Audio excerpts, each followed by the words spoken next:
নানা আয়োজনের মধ্য দিয়ে সনাতন ধর্মাবলম্বীদের অন্যতম ধর্মীয় আয়োজন রাস উৎসব উদযাপিত হচ্ছে। মন্দিরে মন্দিরে বর্ণিত হচ্ছে শ্রীকৃষ্ণের মধুর লীলার কথা। চলছে ভগবত পাঠ, সঙ্গীতানুষ্ঠান ও মহানাম কীর্তন। শনিবার সকালে পুণ্য স্নানের মধ্য দিয়ে শেষ হবে রাস উৎসবের আনুষ্ঠানিকতা।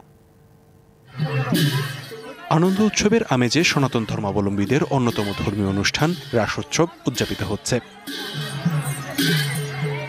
রাসনৃত্যে গোপিনীদের সাথে কৃষ্ণের মধুলীলার কথা ফুটিয়ে তোলা হয় গানে ও সুরে। প্রতি বছর কার্তিকের পূর্ণিমা তিথিতে এই রাসোৎসব হয়।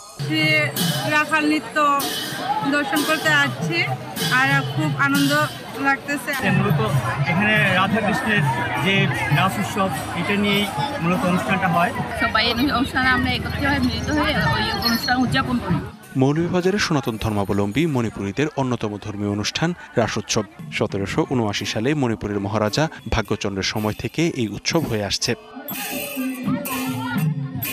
মণিপুরীদের পাশাপাশি ধর্মবর্ণ নির্বিশেষে সর্বস্তরের মানুষের পদচারণায় মুখরিত হয়ে ওঠে মাধবপুর ও আদমপুর মণ্ডপ প্রাঙ্গণ।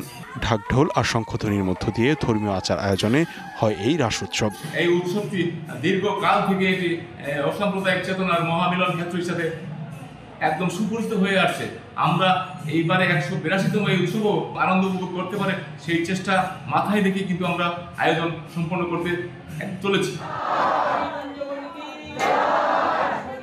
এদিকে পটুয়াখালীর কুয়াকাটার শ্রী শ্রী রাধাকৃষ্ণ মন্দির ও তীর্থযাত্রী সেবাশ্রমে মঙ্গল ঘট স্থাপন ও আরতির মধ্য দিয়ে শুরু হয় রাসোৎসবের আনুষ্ঠানিকতা।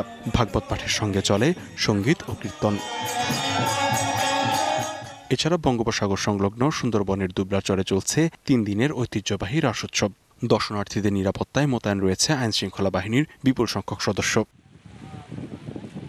লিখনকান্তি ভৌমিক, ডিবিসি নিউজ ডেস্ক।